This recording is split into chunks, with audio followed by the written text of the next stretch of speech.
காலையில் பிரேக்ஃபாஸ்ட்டுக்கு carbohydrate protein மட்டும் இல்லாமல் விட்டமின்ஸ் ஆன்டி ஆக்சிடென்ட்ஸ் இருக்கிற ஃபுட் எடுத்துக்கிட்டோம்னா அன்னைக்கு நாள் ஃபுல்லாக ஃப்ரெஷ்ஷாக இருக்கும். ஆனால் பெரும்பாலும் நம்ம வீடுகளில் இட்லி, தோசை, அப்படி இல்லாட்டினா பொங்கல், இதுதான் காலையில் சாப்பாடாக இருக்குது. கார்ன்ஃப்ளேக்ஸ், பிரெட்டு மாதிரியான ஏதோ ஒரு இங்கிலீஷ் பிரேக்ஃபாஸ்ட்டை சாப்பிட்டுட்டு குழந்தைங்க ஸ்கூலுக்கு போகிறாங்க. அதுலேயும் இட்லி, தோசைக்கு காலையில் தேங்காய் சட்னி தான் வைக்கிறது ஈஸிங்கிறதுனால பெரும்பாலும் தேங்காய் சட்னி தான் இருக்கும். இதுலலாம் நமக்கு தேவையான அளவுக்கு ப்ரோட்டீனும் கார்ப்ஸும் ஓரளவுக்கு கிடைச்சிடுது, மினரல்ஸும் ஓரளவுக்கு கிடைச்சிடுது. ஆனால் விட்டமின்ஸ், ஆன்டி ஆக்சிடென்ட்ஸ்லாம் கிடைக்கணும்னா நம்ம ஃப்ரூட்ஸ் அண்ட் வெஜிடபிள்ஸை தான் டிபெண்ட் பண்ணியிருக்கிறோம். யோசிச்சு பாருங்க, குழந்தைங்கள்லேருந்து வயசானவங்க வரைக்கும் எல்லாருமே கம்ப்யூட்டர் இல்லாட்டினா மொபைலில் தான் ஃபுல் டைம் உட்காந்துட்டு இருக்கோம். அட்லீஸ்ட் நம்ம கண்ணை பாதுகாக்கிறதுக்காவது ஏதாவது ஒன்று நம்ம காலையில் கண்டிப்பாக சாப்பிடணும். வாரத்தில் 2 நாள் மட்டும் இட்லி, தோசை வச்சுட்டு மற்ற நாட்களில் ஏதாவது காய்கறிகளை சேர்த்து கொஞ்சம் சிம்பிளான ஃபுட்டாக நம்ம சாப்பிடணும். காலையில் போகிற அவசரத்தில் யாரும் வெஜிடபிள் சாலட், ஃப்ரூட் சாலட்லாம் உட்காந்து சாப்பிட்டுட்டு இருக்கிறது கிடையாது. அப்போது அதை கண்டிப்பாக நம்ம பிரேக்ஃபாஸ்ட்லேயே இன்க்ளூட் பண்ணிட்டோம்னா வேலையும் சிம்பிளாச்சு, நமக்கு தேவையான அளவுக்கு நியூட்ரியன்ஸும் அன்னைக்கு கிடைச்சிரும். நாம் இப்போ சோளக்கிச்சடி தான் பண்ண போகிறோம். சோளக்கிச்சடி பண்ணுறது ரொம்பவே ஈஸி, 15 மினிட்ஸில் வேலையை முடிச்சிடலாம். உலக அளவில் இந்த சோள உற்பத்தியில் இந்தியா 4வது இடத்துல இருக்குது. வட இந்தியாவில் இந்த சோளத்தை அதிகமாக பயன்படுத்துகிறாங்க. ஆனால் தமிழ்நாட்டில் என்னமோ இந்த சோளத்தோட பயன்பாடு ரொம்ப குறைவாக தான் இருக்குது. நமக்கு தெரிஞ்சதெல்லாம் மெய்ஸ்ன்னு சொல்லப்படுற மக்காச்சோளம், அதுவும் அந்த ட்ரெடிஷ்னல் மெய்ஸை ரீப்ளேஸ் பண்ணிட்டு இப்போ அமெரிக்கன் ஸ்வீட் கார்ன் தான் எல்லா இடத்துலையும் இருக்குது. நான் இப்போதைக்கு கடையில் வாங்கின சோளக்குருணை தான் யூஸ் பண்ணுறேன். அதனால இது ஒரு 2 தண்ணி நல்லா கழுவி எடுத்துக்கலாம். தண்ணி நல்லா வடிச்சாச்சு. மற்ற வேலைகள் நடக்கிற வரைக்கும் இது கொஞ்ச நேரம் ஊறிட்டு இருக்கட்டும். ரொம்ப நேரம் ஊறணும்லாம் அவசியம் இல்லை. இதை நம்ம வறுத்தும் யூஸ் பண்ணலாம். வறுத்து யூஸ் பண்ணும்போது வறுத்துட்டு வாஷ் பண்ணுங்க, அப்போ தான் ஈஸியாக இருக்கும். இப்போ ஒரு குக்கரில் கொஞ்சம் எண்ணெயை விட்டு கடுகு, உளுத்தப்பருப்பு, சீரகம், கருவேப்பிலெல்லாம் போட்டு தாளிச்சிடலாம். உங்களுக்கு தேவைன்னா கடலைப்பருப்பு ஆட் பண்ணிக்கோங்க. இப்போ ஒன்று இல்லாட்டினா பாதி பெரிய வெங்காயத்தை நல்லா குட்டி குட்டியாக கட் பண்ணி போட்டு நல்லா வதக்கிடலாம். இது கூட பச்சை மிளகாயையும் நல்லா குட்டி குட்டியாக நறுக்கின இஞ்சியும் ஆட் பண்ணிக்கலாம். காரத்துக்கு இந்த பச்சை மிளகாய், இஞ்சியும் மட்டும்தான். கேரட் எல்லாருக்குமே அவைலபிளாக இருக்கிற ஒரு நல்ல சாய்ஸ். அது கூட கேப்சிகமும் சேரும்போது கண்ணுக்கு ஒரு பர்ஃபெக்ட் காம்போ ஆயிடுது.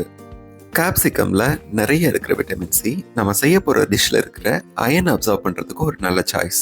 நம்ம கண்ணை ஓரளவுக்காவது நம்ம காப்பாற்றிக்கணும்னா நம்ம சாப்பாட்டில் டெய்லி கேரட் இல்லாட்டினா லீஃபி வெஜிடபிள்ஸ் ஏதாவது ஒன்று, அப்படி இல்லாட்டினா முருங்கைக்கீரை ஏதாச்சும் ஒன்று கண்டிப்பாக இருக்கணும்.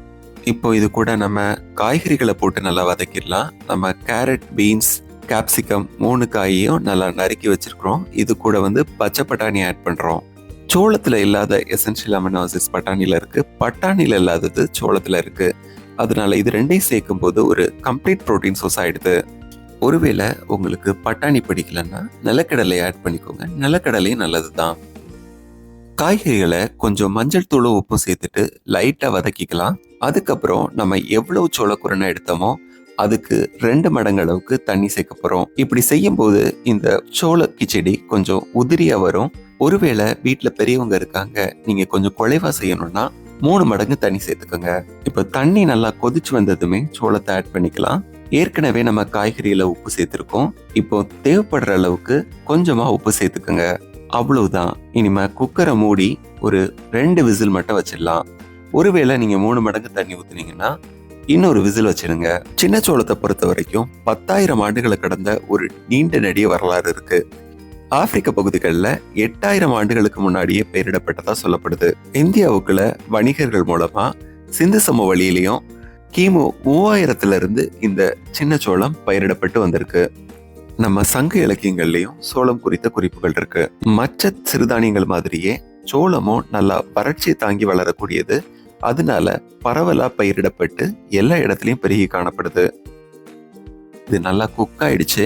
உள்ள இருக்கிற வெஜிடபிள்ஸ் எல்லாமே கூட நல்லா சாஃப்டா வந்துருச்சு. தொட்டு சாப்பிட்றதுக்கு தேங்காய் சட்னி சூப்பரா இருக்கும். ஒருவேளை ஏதாச்சும் உங்களுக்கு ஸ்கின் இஷ்யூஸ் இருக்குதுன்னா இந்த சோளம் சாப்பிடும்போது அந்த ஸ்கின் இஷ்யூஸ் அதிகமாகுதான்னு பார்த்துக்கோங்க. அப்படி இருந்துச்சுன்னா மட்டும் நீங்கள் சோளம் சாப்பிட்றத அவாய்ட் பண்ணுங்க.